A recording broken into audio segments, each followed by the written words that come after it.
ever useful couple named Kishore and Kishori are surrounded by all their gopi friends. Sri Radhika and Lord Govinda are decorated with many shining jewels and pearls and laid with gold artwork, enhancing the sparkling splendor of each and every limb of their transcendental forms. The meeting of their two bodily forms has generated a luster that brightens all the worlds and may be compared to a garland of lightning, Radha, fixed upon a dark blue rain cloud, Krishna. On the occasion of their meeting, there is a concert produced by the sounding of conch shells, bells, kirtans and mridangas. Such kirtan is supremely sweet and relishable to hear.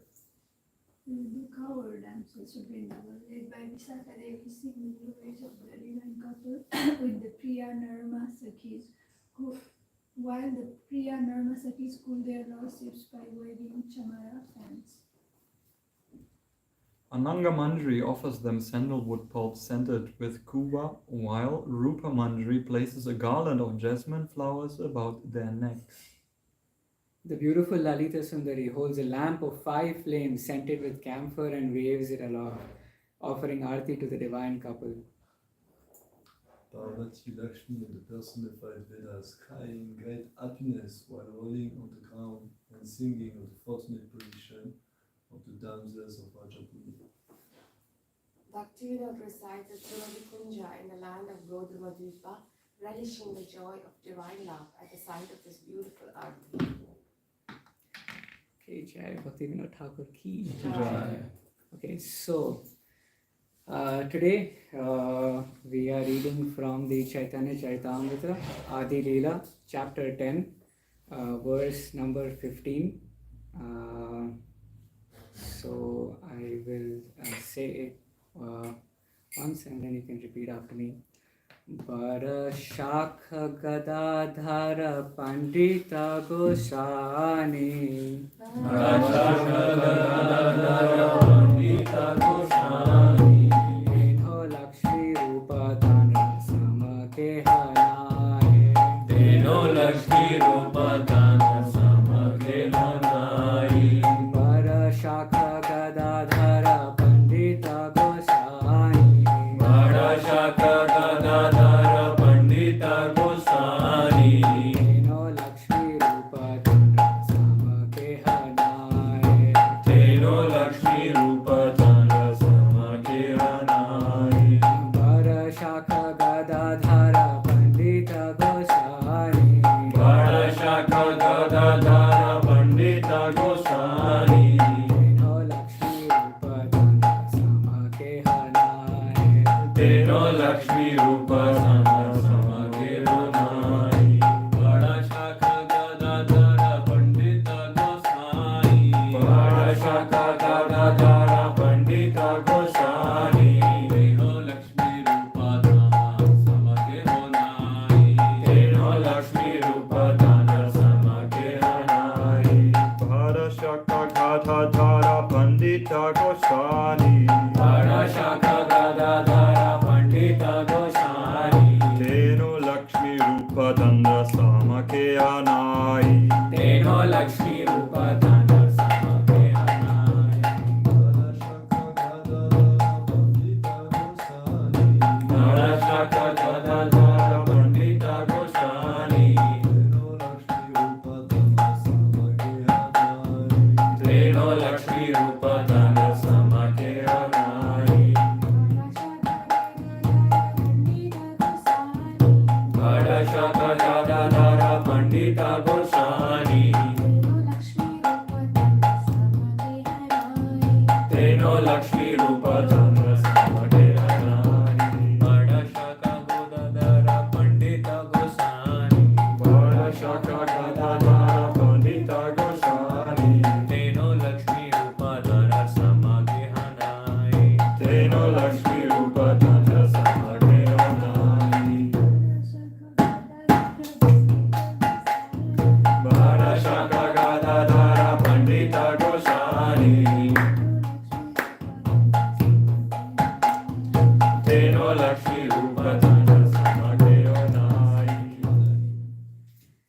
Okay, so we will go to the word by word. You can repeat again. Bharashaka. Bharashaka. Big branch. Big branch. Gadadhara Pandita Goswami. Gadadhara Pandita Goswami. The descendants or disciplic succession of Gadadhara Pandit. The descendants of the disciplic succession of Gadadhara Pandit. Tenho. Tenho. Gadadhara Pandit. Gadadhara Pandit. Lakshmi Rupa. Lakshmi Rupa. Incarnation of the pleasure potency of Lord Krishna. Incarnation of the pleasure potency of Lord Krishna. Tanra. Tanra. His. His. Sama. Sama. Equal. Equal. Keha. Keha. Anyone. Anyone. Nai. Nai. There is none. There is none. Translation and word. Divine Grace, C.C. Bhakti Yoga, Swami Srila Prabhupada. Translation. Gadadhar Pandit, the fourth branch, is described as an incarnation of the pleasure potency of Sri Krishna. No one, therefore, can equal him. Purport. In the Gaura Ganodesha Dipika, it is stated, Sri Krishna's pleasure potency, formerly known as Vrindavaneshwari, is now personified in the form of Sri Gadadhara Pandit in the pastimes of Lord Chaitanya Mahaprabhu. Sri Swarup Damodar Goswami has pointed out that in the shape of Lakshmi, the pleasure potency of Krishna, she was formerly very, very dear to the Lord as Sham Sundara Vallabha. The same Sham Sundara Vallabha is now present in Lord Chaitanya's pastimes as Gadadhara Pandit. Formerly, as Lalita Sakhi, she was always devoted to Srimati Radharani. Thus, Gadadhar Pandit is simultaneously an incarnation of Srimati Radharani and Lalita Sakhi. In the 12th chapter of this part of Chaitanya Charitamrita, there is a description of the descendants or disciplic succession of Gadadhar Pandit. Okay.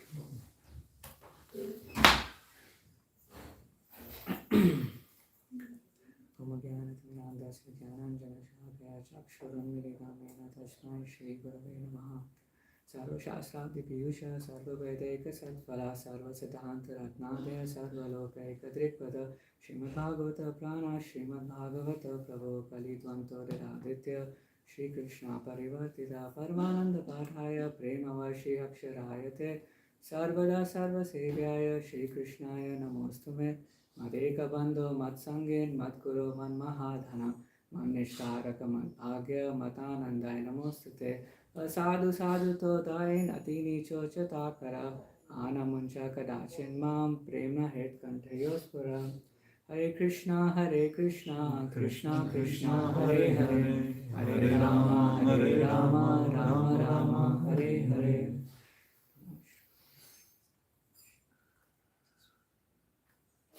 Okay, so first I'm younger than you, all of you.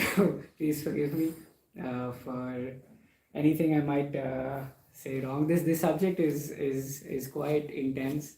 There is not a lot of detailed descriptions that we have in our scriptures. So please forgive me and please correct me. Feel free to contribute in between. So I'm going to try my best to speak a bit that I read, heard from our gurus and acharyas. So this particular chapter is dealing with the branches. So Chaitanya Mahaprabhu is the main branch and from him comes the different sub-branches. So in the last class, I think there was Sri Chandrasekhar and there was also Pundarik Vidyanidhi. And in today's session, it's going to be of Gadadhar.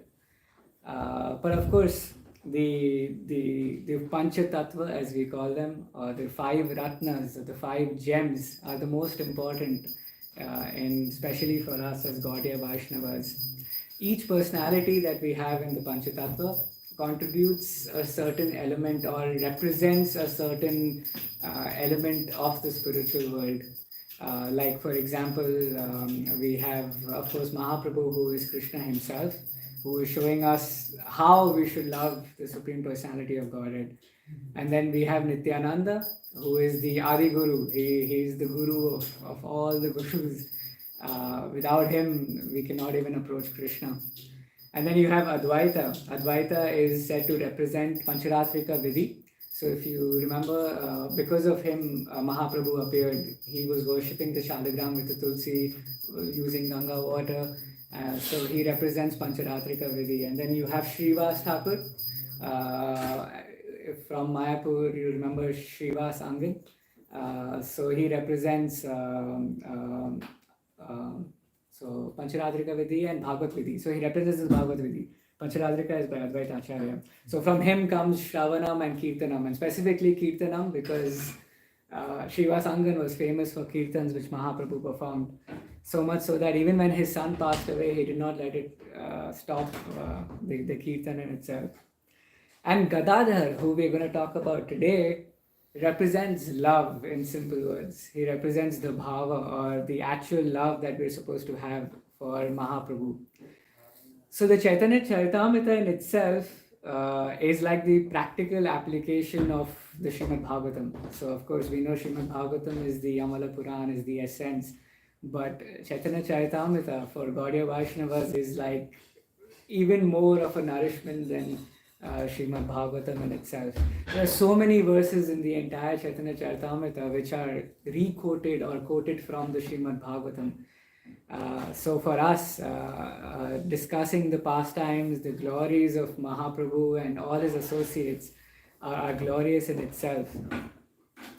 So today's session, we're going to talk about who is Gadadhar in itself and how do we know that he actually is Radha. If Mahaprabhu represents Radha and Krishna himself, then why did Radha have to come separately? We're going to talk about who was Gadadhar, where was he born, why was Chaitanya Mahaprabhu so attached to him, why did he have to appear, and what are his ultimate teachings. So we'll begin with Shivananda. He writes something about Pandita Goshai, who is also Gadadhar Pandit. Jaya Jaya Pandita Goshai, Jara Kripa Bhale Shri Chaitanya Gunagai, Hena Shri Gaura Chandra Jahara Priti, Gadadhara Pranana Jahe Lage Khyati. So here, Mahaprabhu, his word, so if you see in the entire Chaitanya Charitamrita, there are many words which many names which Mahaprabhu is given which are linked to Gadadhar. So here he's referring to Mahaprabhu's name as Gadadhar's Prananath. So he is the Prananath, or the life and soul of Gadadhar Pandit. And so that is Gadadhar. So his first introduction is that his Prananath is Chaitanya Mahaprabhu itself. So Mahaprabhu,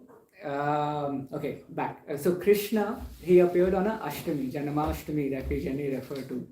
And Radharani also appeared on a Ashtami. But these are different Ashtamis, or different sides of the moon, as we call them. And Chaitanya Mahaprabhu, he appeared on the Purnima, which is the full moon.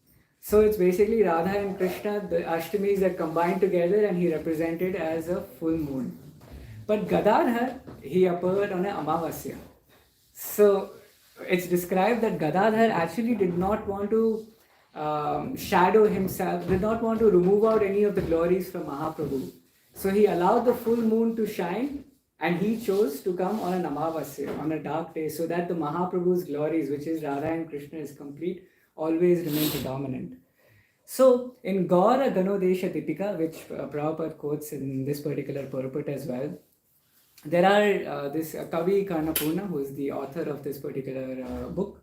So he's consulted from many Vaishnavas, which he stated in that particular book, including his own father, Kavi Karnapura's father. He himself established the fact that Gadadhar is actually Srimati Radharani. And he got Swarup Damodar to confirm the same point. And Swarup Damodar is known as the second form of Chaitanya Mahaprabhu in itself. He is the authority in this particular Chaitanya Charitamrita, or the pastimes of Chaitanya Mahaprabhu. And so who is Swarup Damodar? Swarup Damodar is Lalita from the spiritual world. And it's not just Radharani in Gadadhar.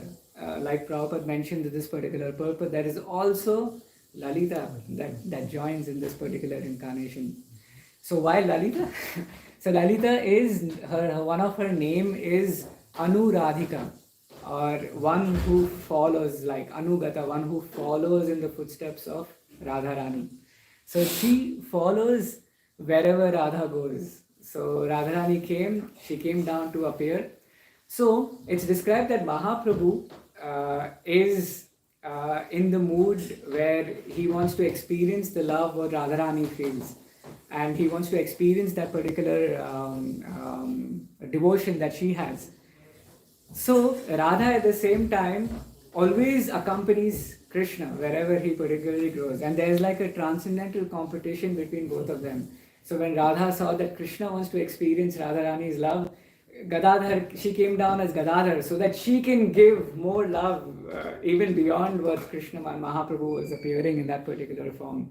So there's always a transcendental competition between Krishna and Radha to appear, and Gadadhar is an incarnation because of that transcendental competition where Radha wanted to appear herself as well to take care of Mahaprabhu. We will see later on how she actually took care of him. So Radha is like the origin of all the female Shaktis that we have. She's like the fountainhead. And in the same way, Gauranga Mahaprabhu is the fountainhead of the male Shaktis where he came down in this Kali Yuga in itself. But Gadadhar Pandit, he became the fountainhead of even all the Shaktis. So it's like he took over all the power and potency from Mahaprabhu when he appeared.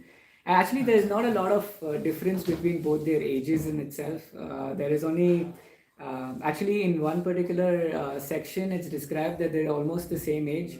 But in the details, because the year of birth, 1846, if I'm not mistaken, one of them, is almost the same. But there is a difference of 11 months between Mahaprabhu and Gadadhar Pandit in itself. And Gadadhar's actual birth location or appearance location is actually again debatable because his actual place is in a place called Beleti, which is next to Chittagong, which is now in Bangladesh. But Bhaktisiddhanta Saraswati Thakur, in one of his commentaries, he says that Gadadhar was actually from Navadvip. He was born in Navadvip and he's there in Navadvip. So ISKCON recently, I think, got the land close to where Gadadhar was appearing in Chittagong as well. So we can say he actually appeared in both the places. Radha Parisisvara ki jai, jai Sati ki jai, Radha Parisisvara ki jai. So, in the Chaitanya Charitamrita, there are 3 divisions of land which are described for Bengal. There is the Gauda, there is the Banga, and there is the Utkal, which is the west, the east, and the Utkal is now like Orissa. So, one is Bangladesh, now a part of Bangladesh, and one is a part of the Indian Bengal. So it's described that actually Gadadhar migrated at a very young age from the Chittagong area or the Beleti area to Navadvip to associate with Mahaprabhu at a very young age. So this is why it's described that he is from both the places. He was born in a place and he grew up in a particular another place. So Gadadhar's Pandit influence is in both the sides. This is particularly described by Bhakti Bala Tirtha Maharaj in his books Associates of Chaitanya Mahaprabhu, where he says he was born in Beleti. So his nature, Gadadhar Pandit was actually the complete opposite of Mahaprabhu. Mahaprabhu, we know, was like quite a naughty child. He was aggressive. He was very argumentative. Like he would defeat people in his commentaries, and he would always fight. He would like there was this one point where he wanted coconuts, and Sachi Mata did not get it immediately. So he broke down the entire house. He started to break things because he was so angry with Sachi Mata for not bringing those coconuts. So Mahaprabhu was known to be very mischievous. But on the other hand, Gadadhar Pandit was the complete opposite. He was very quiet. He was humble. He was very well behaved. He was renounced. so renounced that he never got married. His only interest was bhakti. That's why it's described that the opposites attract. It's like Mahaprabhu was the mischievous and he was the complete opposite. One time, Vishwambhara asked Gadadhar Pandit, what is mukti? And Gadadhar Pandit gave a response saying, Atyavanta Dukha Nivriti. That means Nivriti means to get rid of all the material cessation. That is mukti. And then Mahaprabhu got angry with him and he said, no, what you're saying is incorrect. And then Mahaprabhu starts to defeat him and with all his nyayas and with his different philosophies and so much so that he was shouting at Gadadhar Pandit. And Gadadhar Pandit was so disturbed with this that he decided that I'm not going to associate with Mahaprabhu. He's too argumentative and he doesn't come to the point of bhakti. So he kind of created his distance from Mahaprabhu. But at the same time, when Sachi Mata saw that Gadadhar Pandit was a very quiet and a matured one, she actually requested him to stay with Mahaprabhu all the time, so that Mahaprabhu could be under control because of Gadadhar Pandit. So since childhood, they were always together. They used to fight, they used to separate. They used to fight, they used to separate. And that was the glories of both their relationship. So Gadai was like so you have Nimai for Mahaprabhu. So Gadai was the short name of Gadadhar Pandit. So like one of the times Chaitanya Mahaprabhu asked Gadai, like, where is Krishna? And Gadadhar replied, he is in your heart. And Mahaprabhu was like, he's in my heart. And Mahaprabhu took his nails out. He started to, scratch his chest, try to get Krishna out. And by then Sachi Mata had come and he was actually hurting himself. And Sachi Mata was like, what is going on? And then Gadai was like, Mahaprabhu, please, you don't need to do this. Krishna is here. He's with us already. You don't need to take him out. So that's when Sachi Mata asked, like, okay, you please remain with Mahaprabhu all the time because he does all this rasas, he does all this, ecstatic stuff. He might I don't know what he might do to himself. So Gadadhar took initiation from Pundarik Vidyanidhi, who we just saw in the previous verse. So Mukunda actually introduced Gadadhar Pandit to Pundarik Vidyanidhi. So Pundarik Vidyanidhi was known to be like a very very posh looking personality. So when Gadadhar Pandit and when Mukunda went to meet him, so he was sitting on like a velvet Vyasasan with, not Vyasa, Simhasan actually we can call it, like a throne. And he was wearing like silk clothes, he was wearing some ornaments, there was some servants who were fanning him, and he had a silver bowl where they use for spitting the pan. So that was kept right next to him. And Mukunda had described that he's such an exalted devotee, he's the best devotee of Krishna. And when Gadadhar entered over there, he's wondering like, what is going on? Like, it doesn't seem like he's a devotee. Because Gadadhar was very renounced. He didn't have any nothing material with him as such. There was no question of any ornaments, nothing. But here when he saw this particular devotee, Pundarik Vidyanidhi, he was shocked, so much so that like there was even a point where there was scents, where he was putting scent on himself, and he's like, what is going on? Why am I here? And Mukunda realized that Gadadhar Pandit was not able to understand what is Pundarik Vidyanidhi's position. So he immediately started to sing. Mukunda was known to sing really well. So he started to sing different verses, and particularly he started singing the pastimes of the Putna, where Putna was being killed. And then he started describing how merciful Krishna was that he gave Putna the position of a mother. So hearing this, Pundarik Vidyanidhi started to go in ecstasy. He started to cry. He jumped out of his singhasan. He started to roll on the floor.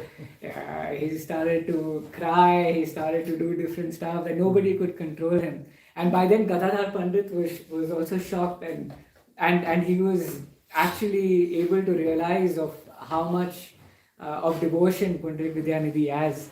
And he felt really bad because he had committed an aparadh by thinking in his mind that he was not a devotee at all because of his luxuries that he had.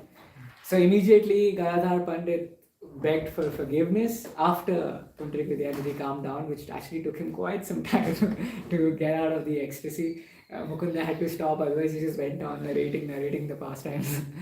And then Gadadhar Pandit requested for initiation from Pundarik Vidyanidhi. And anyone remembers who's Pundarik Vidyanidhi? Perfect, Rishabhanu. And here we see Gadadhar is Radharani. So technically she took initiation from her own father in the true sense. So this was the initiation ceremony of Gaur Gadadhar, and it was such a big celebration that even Mahaprabhu came over for the initiation ceremony that took place of Gadadhar Pandit. And soon Gadadhar Pandit then started residing in the Tota Gopinath Mandir area, which is not very far from the main city Puri, but it's close by. Tota means beach, so he was closer to the beach area. He was like a beach person. And the deity that he got, Tota Gopinath, is actually a self-manifested deity. He was in the garden and he found the deity particularly over there, and he started to worship. And one of the glories of Gadadhar Pandit is that he used to be amazing in reciting the Srimad Bhagavatam. Mahaprabhu himself would come. He would sing, he would hear the narrations for 2 or 3 hours whenever he would go there. Almost every day or very regularly Mahaprabhu would go and he would listen to it for hours and hours. And you can imagine, like, some of the pastimes, Gadadhar would say, like, I've already repeated 100 times. And Mahaprabhu will be like, no, say it again. And here sometimes we hear Srimad Bhagavatam, we'll be like, oh, I already heard this before. But here Mahaprabhu is just engrossed in the glories of Bhagavatam that he would just hear. So this particular place of Gadadhar Pandit was always singing the Srimad Bhagavatam, always worshipping the particular deity. And his deity became so famous that Nityananda also came to visit. So Nityananda, when he came, he brought the best of the rice from Bengal for this particular deity, and he brought a very bright and colorful cloth for the dress of the deity. So when he came, Gadadhar Pandit accepted the rice, and when he saw the rice, and he's like, this rice is extensive, it's beautiful, like it's he's not seen such a variety in Bengal. And Gadadhar Pandit actually glorified the rice, and he said, this rice is actually, looks like you directly got it from Vaikuntha all the way to Tota Gopinath, so thank you. And immediately Gadadhar Pandit went, he started to cook the rice. He took some spinach from his garden in Tota Gopinath, and he started to make spinach, and he also made a chutney. So it was just spinach, shak, there was rice, and there was chutney. And by then Mahaprabhu heard the information there is a feast that is happening. So Mahaprabhu came running as well. And Mahaprabhu started to scold Gadadhar Pandit and Nityananda, saying, you had a feast and I was not invited. And he said, I'm going to eat. So as soon as it was offered to Tota Gopinath, the three of them sat together to eat. So Mahaprabhu was in the center. There was Nityananda. So Nityananda on the left and Gadadhar on the right. So this was the formation as we see in the Panchatattva. So they kind of sat together also in the same way. So when Mahaprabhu tasted the particular rice, he actually started to praise Gadadhar and saying, this spinach and the rice is the best he's ever eaten. So, Gadadhar was actually the Popeye of the Bhagavatam, the Chaitanya Charitamrita. He loved spinach, and he was an expert cook in spinach as well. So that was another glories of Gadadhar. He was an amazing cook. So the three of them sat and they relished the particular rice and the spinach sabzi that was there. And this deity of Tota Gopinath was so attached to Gadadhar that later on, when Gadadhar became old, this deity actually sat down so that Gadadhar could worship him properly. Yeah. So Gadadhar, going back to his particular name, he was known as Vallabha, Shyam Sundara Vallabha. Like Vallabha means a lover or very dear to. And who is he dear to? Shyam Sundar. So this Gauranga, this Gadadhar Pandit is actually said to be the very dear to Krishna himself. And what happened is, of course, he became a guru later on, and he started to accept disciples, and he started to spread the glories amongst his disciples as well. One of his disciples, which I think will come later in the Chaitanya Charitamrita, they will speak about some of his disciples in the later sections. One of his disciples was the son of Advaita Acharya. So Advaita actually sent people to Gadadhar Pandit so that he could initiate them and into the Sampradaya. But one of the times Gadadhar Pandit gave the holy name to someone unfaithful, not following the instructions properly. And because of that, he came to Mahaprabhu and he said that I'm not able to concentrate on the chanting of the holy name because I gave the name to someone who's unqualified. And then he requested Mahaprabhu, please give me initiation again with the same name. And Mahaprabhu was shocked and he's like, I cannot give you initiation. You have to go to your guru. You have to go to Pundrik Vidyanidhi. And he was not in town. And he said, no, but I want initiation now. I cannot stay without the holy name. And Chaitanya Mahaprabhu refused. He said, no, you wait. He will come. I cannot give you initiation. Only your guru can. So Mahaprabhu instructed by this that it's the importance of a guru in that particular scenario. So then, of course, Gauranga Mahaprabhu again, Gadadhar Pandit again took re-initiation with the same guru, with the same name again, just because he gave the name to someone who was not qualified. So that's how careful Gadadhar Pandit was in giving the holy name to one another. So Gadadhar Pandit is very glorious. It's described that Gadaira Gauranga Gaurangera Gadadhara Shri Rama Janaki Jena Eka Kalebera Jena Eka Prana Radha Vrindavan Chandra. Thus Gauranga belongs to him and he belongs to Gaura, as Rama and Sita are one body. And just as Radha and Vrindavan Chandra as one life, so do the waves of Prema capsize from Gaura and Gadadhar's Leela. Thus Shivananda says, Krishna eagerly discards his Shama body and becomes Gauranga simply to beg for Radharani's Prema. So earlier she was known as Shyam Sundara Vallabha, but later on he got the name as Gaura Vallabha. That means he became very dear to Gauranga Mahaprabhu. So Gaurangata Prana Prema Ke Bhujeta Pare Kshetra Vasha Krishna Sara Jara Lagi Chare. Aho, as Gadadhar's life is Gauranga, his Prema is unfathomable. For he renounced his Kshetra Sannyas and Gopinath Seva simply for Gaura. So what happened was Gauranga Mahaprabhu went in the search of looking for Vrindavan. He left Puri at that particular point. And Gadadhar immediately followed him. But what happened was Gadadhar actually took two vows. One is to worship Toda Gopinath always. And the second was Kshetra Sannyas, where he did not want to leave. Like he cannot leave. Kshetra Sannyas means to live in that particular place as a sannyasi. But he broke the vows so that he could join Mahaprabhu in his adventures outside of Puri. And Mahaprabhu got very angry. He said, no, you cannot. You have to go back. And Gadadhar refused. He said, go ahead with my vows. I don't care. I'm coming with you. I'm going to join you. And Mahaprabhu was so happy to hear this from Gadadhar. But at the same time, he was not happy because he was creating a wrong image. So he went till the outskirts of the town. And just when they had to cross over the river, Mahaprabhu told him to go back. Because you have broken the vow by coming with me. At the same time, you have not broken because you're not leaving the Kshetra. So he went back.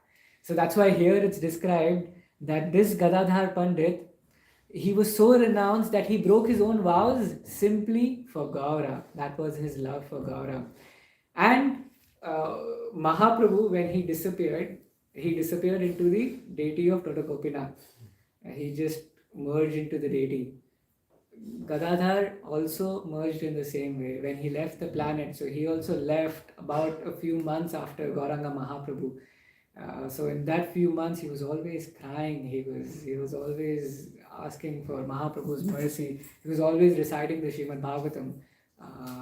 Someone came to visit him. That's why he stayed back. Who was it? It was Shivananda. One of the devotees came to visit him after Mahaprabhu left, and that's why he stayed back to recite the Srimad Bhagavatam.